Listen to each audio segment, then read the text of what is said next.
रायसेन में एक तरफा प्यार ने एक बेगुनाह की जान ले ली। सांची थाना क्षेत्र में 25 जुलाई की रात हार्डवेयर व्यापारी राकेश लोधी की तलवार से हत्या कर दी गई।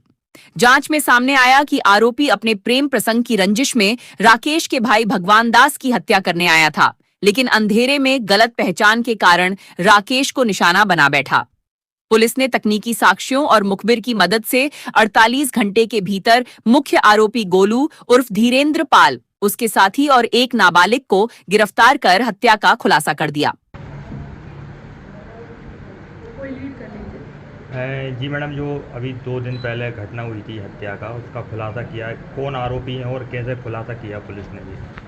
ये 25 जुलाई 2026 की रात की 9:40 की घटना है, जिसमें सलामतपुर तिराहे पर स्थित दुकान जो हार्डवेयर की दुकान है, उसके संचालक राकेश लोधी जब अपने घर की तरफ आ रहे थे, तब उनको उनकी बाइक और उनके भाई को रोककर कुछ अज्ञात बदमाशों द्वारा उनके ऊपर हमला किया गया, जिससे ओवर ब्लीडिंग की वजह से उनकी अस्पताल में मृत्यु हो गई थी।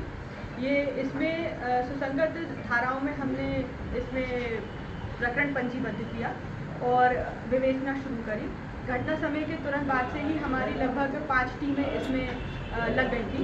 इसमें विभिन्न साक्ष्य हम लोगों ने और अलग अलग एंगल्स पे काम किया, क्योंकि इसमें बहुत सारे एंगल्स थे और इसमें काफ़ी संदेहियों पे हमें संदेह था, तो लगभग 15 से ऊपर हमने संदेही इसमें पूछताछ की। इसके अलावा हमने कई सीसीटीवी कैमरास देखे। हमें दूसरे दिन एक मुखबिर की सूचना पे और तकनीकी साक्ष्यों का समन्वय करते हुए एक पूरा एक कोऑर्डिनेशन समझ में आया और उस लीड पर हमने काम किया, जिस पर से हमें प्राप्त हुआ कि जो मेन आरोपी है धीरेन्द्र पाल, ये करोल का निवासी है और एक मेडिकल संचालक है। इसके द्वारा ये पूरा षड्यंत्र रचा गया था। इसके पीछे की भूमिका ये है कि जो राकेश लोधी के बड़े भाई हैं भगवान दास, इनकी वाइफ के साथ इनकी पहली कभी दोस्ती रही थी। इस दोस्ती को उन्होंने एक तरफा प्यार समझ के और इनकी शादी यहाँ लोधी जी के यहाँ होने से अपने मतलब रंजिश के रूप में इस चीज़ को लिया और रंजिश बस इन्होंने हत्या की साजिश रची थी। इसमें इनके अन्य साथी जो शामिल थे, इनके द्वारा पूरी घटना स्वीकार की गई है और इसमें 3 आरोपी हमने मेन अभी मुख्यतः गिरफ्तार किए हैं, जो गोलू उर्फ धीरेन्द्र पाल है, बाबू उर्फ प्रिंस राज है और एक नाबालिग है, विधि विरुद्ध बालक है। इसमें एक्चुअल में ये सारी चीज़ें रही कि जो षड्यंत्र करता था उसकी लोकेशन यहाँ नहीं दिखाने के कारण, मतलब उसने काफ़ी योजनाबद्ध तरीके से काम किया था। उसने अपने साथियों को पूरा योजना बनाकर और सब चीज़ों को मिलाकर उनको यहाँ पर भेजा था। चूँकि फोटो और कदकाठी से जो उसका भाई है राकेश लोधी, ये बिल्कुल सेम देखते थे और अलग अलग गाड़ियों से होने के कारण, और जो गाड़ी अधिकतर भगवान दास के मतलब के द्वारा यूज़ की जाती थी बाइक, उसका वो राकेश लोधी आज उस समय चलाकर आ रहा था।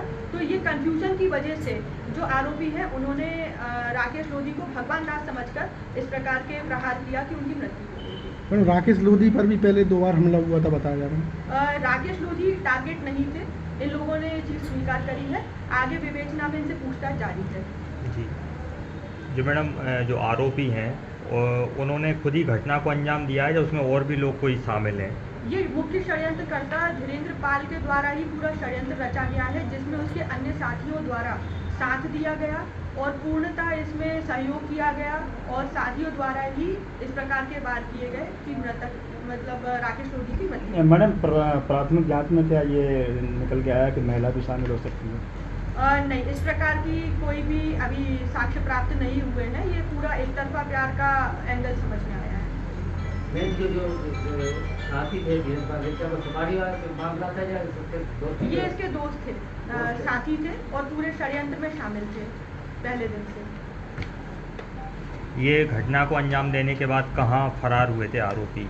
ये फरार हुए हैं, वापस अपने भोपाल गए हैं। इनको ये लगा कि इनके द्वारा जो मेन कॉल्स नहीं किए गए हैं या अन्य साक्ष्य जो भी मेन अपन को ये समझ में आते हैं कि न्यूज़पेपर्स और अन्य न्यूज़ से समझ में आते हैं कि आरोपियों को पकड़ा जा सकता है, इनके द्वारा वो यूज़ नहीं किया गया। इनके द्वारा इंटरनेट का उपयोग किया गया ताकि हमारे पास सीधा सीधा कोई साक्ष्य ना आ सके।